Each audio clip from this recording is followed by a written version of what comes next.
Hi guys, welcome back to Irish Footy Vlogs and welcome to the Premier Division review show today. I have Keane Menton and JP Fatty as usual joining us.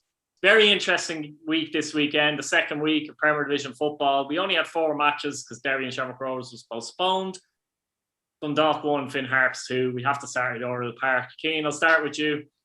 Yeah, I predicted a tough night for Dundalk. I didn't think Finn Harps would win it, but I didn't think Dundalk would win it either. I thought it'd pan out a draw. A draw last week, actually, a couple of us, I think, yeah. Yeah, I went for a draw, and look, Dundalk were, I think they backed up everything I said last week. Sorry about that. They backed up everything I said. I thought, Finn Harps just were dogged. They dug deep. They took that chances. Look, the keeper. Look, I said it. We're seeing it in every game now. We're seeing something happening, and I get a team being gifted goals. So I'm not going to be too critical, but you have to clear your lines there. But it's not the first time. If I don't know if you've watched the game, but you'll see it. Like Dan Cleary was pinging balls fantastically, but then the short passes out to your fullbacks into your midfielders. Very risky. And Harps got through twice already before the third goal, or before their goal even came about with the keeper. Like, so you don't learn your lessons. You can't play in this league. You can't play like that. Teams will punish you no matter who you're against. And like, if this was Barcelona against Dundalk and Barcelona done that, Dundalk will still score. Like, it doesn't matter who you're against. You can't make mistakes like that, and you can't be that casual. So I think Dundalk now, it makes, look, every week is huge, but it makes next week even bigger now because they have to get 3 points. And, it's going to be tough. But look, Finn Harps, I was talking to Ollie. Ollie was at the Pats game yesterday, and like, I says, Jesus, Ollie, top of the table, what? Sitting there with your cigar, and I was slagging him, right? And he comes around and he says, yeah, it's all right, but there's still 34 games left to play. But you'll never get it out of him. No, you can't. You can't write Finn Harps off in any game. And I've always said it, like, they were exceptional. Like, what a start to the season. And, I'm delighted because the hard work and the desire. I know JP is a big rival of Harps, really, but you have to commend them. Like, they're always in Derry shadow as such, like, without being disrespectful, and they're always the cast-offs. But since Ollie came in, look at the job he's done, keeping up. Even when they've gone down into the first division, like, the funny thing is, when they got down into the first division, they're nowhere near favourites to come back up. And, they always do it. Like, they always come back up, and they always do it the hard way through the playoffs. So, you have to commend Ollie for that. Like, what he's working with, the budget he's working with. Look, it's early days. Then, can you see them keeping it up? I don't know. But I'm looking at it and I'm saying, look, 2 wins from 2. I'd take that all day long. So, delighted for Ollie, delighted for Finn Harps. And look, next week again, like I says, can they build on it? There's, like, every game now, they're just testing themselves. Where are we at? Like, in terms of, like, they beat Dundalk. So Ollie is 2 feet in the ground. He isn't moving. But look, I was delighted to see that game, and I think it was a great advert for Watch LOE, to watch. And I thought it just shows it. No easy games in this league. Absolutely. JP, I don't know about you, but Finn Harps looked like a team. Dundalk were a bit all over the place in general. How did you feel about this one? It was obviously a great result for Harps, though. Yeah, it was a magnificent result, and I think what we did see was a team that has been together for maybe a year or so. They're a team that has just been put together with different players coming throughout Europe. They've just looked to be thrown together. I think if you look at the first goal, I think it's just the keeper not used to a plastic pitch, because it just bounces as he tries to control it. It just bounces off his foot, and then he's trying to clear his lines. And once a player closes you down, you either try and put a toe on it or don't try and clear it. And he's got it wrong. And fair play to Adam Foley. There's not a lot of strikers nowadays fall in on there's not a lot of strikers nowadays folly in on a goalkeeper when it's played back to them. They either let him have it, or they just don't anticipate a mistake. And you have to give it to him. He anticipated the mistake, and um, he got his rewards, which is what all good strikers do. And the second goal I thought was absolutely magnificent. Back to front, unbelievable. There was people calling for offside, and you just knew sitting watching it that it was nowhere near offside. That it was just Dundalk were trying to chance their arm, really.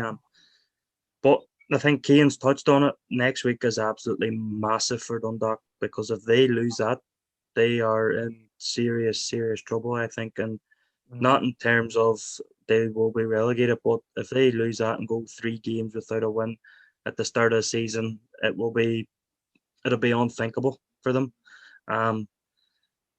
But this is a game that I tipped Dundalk to win, and it wasn't because I didn't think it was an anti-Finn Harps or anything like that. It was because Finn Harps hadn't scored there since 2007. They hadn't won there since 2006. And look, they do say all records come to an end, and it's fair play to Finn Harps. They've got 2 wins out of 2. Can they build on it next week? Is it Drogheda or Longford to play next week? At United Park, yeah. Yeah, so that it's going to be a big game for them, not in terms of that they need to win. It's going to be a big game to see, can they follow up 2 massive results against 2 of the top 3 by beating a team that has just come up. And I'm sure all Finn Harps fans will be probably thinking it would be just typical of them to win against Dundalk and Bows and not beat Drogheda. But look, fair play to them, fantastic start. I don't think they'll be anywhere near the relegation places this year. Absolutely not. I don't think they'll be near the European places either. So I think they're going to be comfortable mid-table. Waterford 1, Sligo Rovers 2, Keane. Did you see any improvement here from Waterford in this particular game? Yeah, big time. I was really impressed with them. I thought it just shows you, like, I'm tipping Waterford to be down there, but they can still mix it with the best.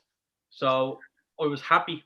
I was extremely happy with how they played and what they done. So yeah, they'd be disappointed not to win the game.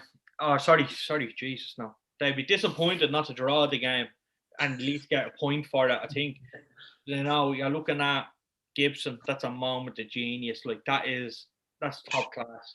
There's nobody stopping that. And, if Pat's lost to that, I put my hand up and say, right, that's fair enough. At the moment of brilliance, you don't mind losing to something like that. Sloppy goal you're giving away. When you give teams goals that's in front of you, and you know that it can be prevented. That's the killer. But I have to say, I'm definitely a big fan of Sligo this season, like I've said. And, they've shown it. You can't, no hard games. No easy games in the league. And, if you can grind out a result in Waterford, and when I say grind out, I thought Sligo were comfortable. They were knocking the ball around well. Greg Bulger, again, like, them energy levels that man has is frightening, like, for his age and how long he's been around.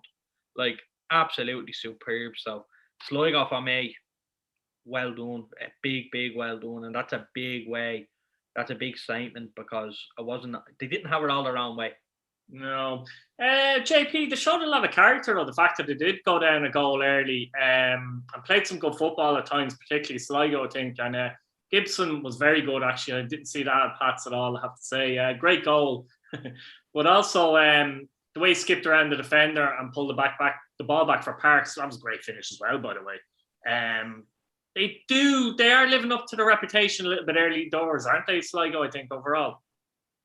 Oh yeah, definitely. They were unlucky last week against Dundalk to get that goal disallowed the last kick of game. So yeah, they could feel unlucky that they haven't got 2 wins out of 2. But look, they didn't feel sorry for themselves. They went down against Waterford, and they went down early on and they fought back, and that's a sign of a good team. That you get punched in the stomach a couple of times, and you get back on your feet, and you get yourself the win.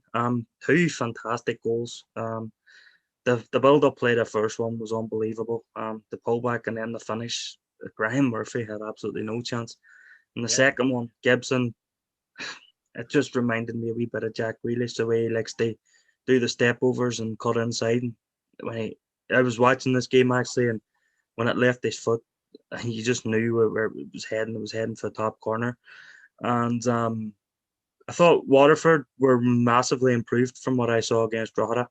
They had chances near the end. They get an equaliser a couple of times. Was it Waite you called them down the left hand side? Flashed a couple across the 6-yard box and just nobody there to put anything on the end of it. And look, Sligo were nearly the masters of their own downfall as well, because Gary Buckley was a wee bit too comfortable at one stage and tried to backheader at the keeper without realising that there was somebody coming in on it. But look, fantastic result for Sligo. And yeah, I think Sligo, looking at all the teams early doors, I think Sligo could be a good shout for top 3 this year.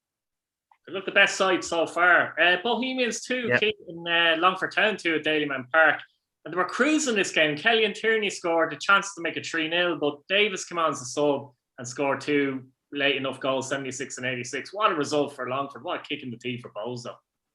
Yeah, look, I watched this game back after the Pats game, and like I was absolutely jumping around the place, and I was delighted that Longford have done it. And then I was texting everyone saying, "Go on, Longford." And they were like, "I seen that 2 hours ago." And like, so it was kind of a bit of an anticlimax. But I have to say, it just shows you. Like we keep saying, there's no easy games, and you take your eye off it for 1 minute, and you're going to be punished. So Longford have to be absolutely delighted with how they played. To dig back 2 goals in Dalymount Park, like to even score 1, never mind 2, is absolutely very hard to do in Dalymount. So they can't be too disheartened. Like they probably should have won at the end. And like I was talking to a couple of lads, and they were actually disappointed they didn't win it. And I'm saying, Jesus, look, it just shows you how far they've come. But Bowes would be very worrying for me now. I'd be really, really worried at how Bowes played towards the second half. And like, they're nowhere near. The quality was absolutely nowhere near where they were. I think Georgie Kelly shut a few people up. I thought his performance was really good. He should have scored that 3rd goal. That goes in. It's lights out. Game over. But, it just shows you can't take a eye off the ball because you're going to be punished. And I won't be too worried. Still early doors for Bowes, but you have to be a little bit disappointed considering you're 2-0 up and questions will be asked. I'd say, JP, you're a little bit happier as a Derry fan, the fact that Longford, got something here as well in many ways. Oh yeah, definitely, because you're looking at the likes of Dundalk and Bowes, who've played 2 games and both haven't won yet. So it makes Derry's defeat to Longford, and I wouldn't say a wee bit easier, but I think you get me drift. That look, we've lost the first game of the season, but it's not going to define our season. But all full credit to Longford at 2-0 up. I think most people's probably thinking this could be anything, especially if it was 2-0 after 25 minutes. But Connor Davis, Derry fans and Cork fans will be wondering where this came from, because since he left UCD, we haven't seen Connor Davis the goal scorer. At Derry, we didn't see it. We seen 1, and it was against a really, really weak UCD team who were, the last time they were in the Premier Division, their team was dismantled halfway through it. But look, you have to give full credit to Longford. At 2-0 down, they didn't give up. They kept going. And look, as they say, if you keep going, you get your rewards. And look, fantastic start for them. They would have been looking at it and thinking, well, it's 2 games that we could possibly get something from, but it's probably 2 games that they probably wouldn't have been expecting to get something from. And look, Bowes will be really disappointed, because many people have looked at their first 2 fixtures and saw Van Harps and Longford, and probably would have been giving them 6 points before the season started, and the way it is, they have 0. So they're under huge pressure early doors. And but yeah, fantastic result for Longford, but disappointing for Bowes. Saturday night also, St. Patrick's Athletic 2, Drogheda United 1, Keane. A lot of Pats fans will say that they would have lost or drawn that game last season. How did you feel about the game as a whole? A very even game. Absolutely nothing between the sides. I thought if anyone was shading it, was Pats. And I thought if anyone was going to win it, it was Pats. When they went 1-up, we went through a little bit of a spell in the first half where we were on top, Matty Smith cutting inside. And we had a couple of half chances, you'd like to call them. Matty Smith was a great chance when he cut inside. And, he hit the side net. Well, the first half, yeah, in the first half. And, that was really it. First half, we didn't really do much. But I have to say, Coughlin was excellent on the night. He just occupied the two centre halves. He occupied a fullback. He was an absolute nightmare to mark. Dan Massey didn't know what was happening. Honestly, he was excellent. And that's the player we want to see every week. And that's the player we will see every week, I've no doubt. In terms of going ahead in the second half, we went through a little bit of a spell where we were on top for a bit. And I felt like the goal was coming. We were kind of looking for that perfect goal. But I thought we had a couple of near misses with Benson. We had a couple of near misses. Then Matty Smith coming in, and then we get the goal. Look, I don't see anything wrong with that goal in the slightest. I know the people are giving out about it and stuff. There was nothing wrong with that goal. It wasn't a head injury. You don't have to stop play, and that's the rule. There's no head. Just jump in there quickly, JP Fahy, because we know JP is a referee, so I'd like to just get his view on this quickly. JP, what did you think of it? Did you see it? I didn't see the incident, but if it wasn't a head injury, then the referee has no obligation to stop the game. I think a lot of people think it's good, it's sportsmanship. They stop a game, but look. At the end of the day, it's not up to the referee to stop a game. If there's no foul committed, it's not up to the referee to stop a game, and he's only required to stop it for a head injury. I'll actually challenge that, not challenge, but I will say that Drogheda completely stopped playing, that's their own problem. That's my point, Keane. I think that was a bad mistake from Drogheda's point of view. They actually stopped playing, and actually, if they hadn't stopped playing, they could have prevented the goal. And I will also say that Darren Markey was not a bothering him 10 seconds later. I'll just throw that in. But onto the game. Yeah, he got up straight away. And look, I don't see anything wrong with that goal. And in terms of Pats used to have, we were too nice for years. We're too nice. It's great to see that little bit of nastiness in us and that little bit of fight, because you need that and you need to be nasty. And I think we have players like that now. The Benson, Forrester, Lennon, for example. They set the bar for that. Lee Desmond, we take no prisoners when we go in for the ball. And I like saying that. I was disappointed then, conceding the goal. But look, these things happen. He took his eye off it for a second. That's all it was. It was right behind the goal. I was looking at it. He took his eye off it for a second. And then Corcoran pounced on it. But what really got me was, and what really says, we're going to be all right this season, is when I was looking at V and the way he conducted himself after the mistake.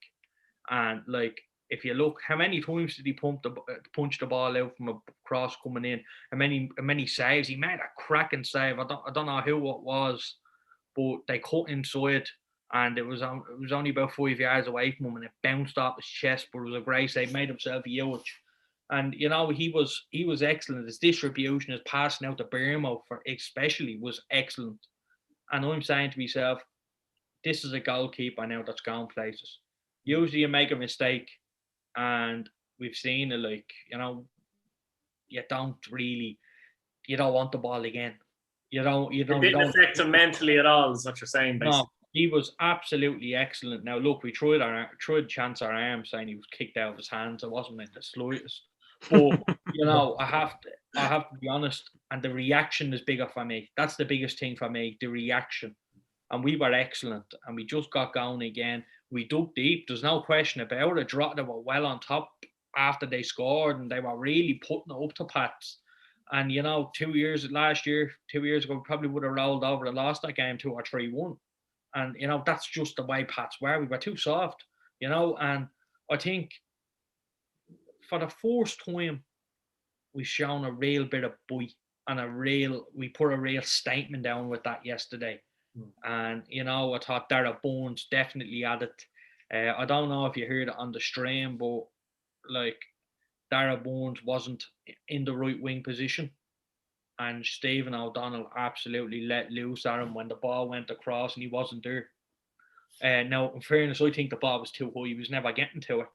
Yeah. But, you know, I think that was probably the only thing in the whole game. I felt sorry for him then. But look, he got back up and he took that in the chin. Ronan Coughlin had a great chance. It hit the post. Like, usually, like, it hit the post. I turned away. Everyone turned away. And they're like, oh, jeez, it's not going to be our night. We'll take a point. And now Darragh Bones was alive. Got the ball. Fantastic ball across and Billy scored it. And then it was back to the wall again. Like, it really was. And, you know, it was a great game to watch. And it was an exciting game. But I just think Pats really showed a big statement there that, you know, we can mix it. And, you know, we can play that great football. We can play that fantastic attacking brand. But then again, we can dig in and we can defend for our lives. And I was very impressed with it. In terms of Drogheda, another team I was very impressed with. Coming to Pats, you know, they didn't sit in deep. They wanted to play. They came for a win. And that's the way Tim plays. I thought his instructions onto the pitch, Tim, was very clear. You know, very dogged type manager. You know, it's really like he was turning around to Dame Massey saying, "Get up around him's arse, stay on him, don't move."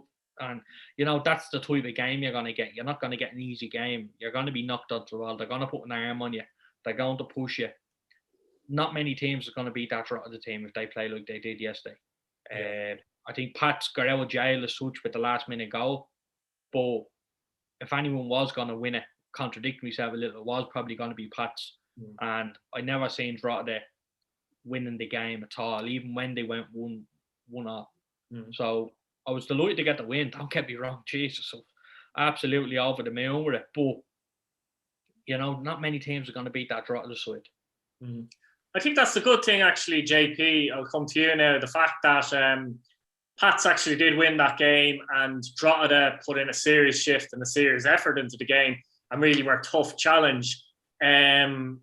Tough challenges in the last few years, I would suggest Pats have struggled badly with. And personally, like, I was impressed in terms of Drogheda, their point of view, with the way they hounded Pats for a lot of that game off the ball. Their work rate was off the ball was brilliant and well calculated as well, not just for the sake of it. And Mark Doyle actually he caused issue, I think, the Mountaineer, to be honest, whenever they got the ball to him. But JP, I mean, Drogheda shouldn't be too despondent. I know they lost in the last minute, but they put up one hell of a performance and they did win the week before against Waterford. So there's a lot for Drogheda to be actually pleased with in the opening 2 games of the season, isn't there? Oh, definitely. I think Drogheda are in a unique situation where they're coming into the season from the first division and nobody is tipping them for any kind of relegation battle. Or that brings pressure in itself, doesn't it? Yeah. Everybody is tipping them to avoid the relegation playoff or the relegation automatic. So they'll be really delighted with the start they've made, even though they lost yesterday. But they'll be delighted that that they've got a 1 under their belt in the first 2 games. They put on a great performance against St. Pat's away from home, and they'll be really disappointed that they didn't manage to hold on and get the point, because it would have been an absolute tremendous start to go unbeaten in the opening 2 games this season. The 2 performances that they put on would have laid down a statement that they're here, they compete, not make up the numbers. So, and I have to agree with Cian. St. Pat's just showed something that they haven't shown in a couple of years, and that was a bit of cutting edge. Because I think if this was last season, Pats would have drawn this game or possibly lost at 1-0. So I think Ronan Coughlin was a magnificent signing for them. It was whether they could get the firepower with them, and it's still, the jury's still out on that. Yeah. But I think St. Pat's will be okay this season. They'll use this again. St. Pat's will be disappointed they haven't got 2 wins out of 2, having taken the lead so early in Tala last week. but I think Stephen O'Donnell will be delighted with the start they've made. And yeah, fantastic start again for St. Pat's.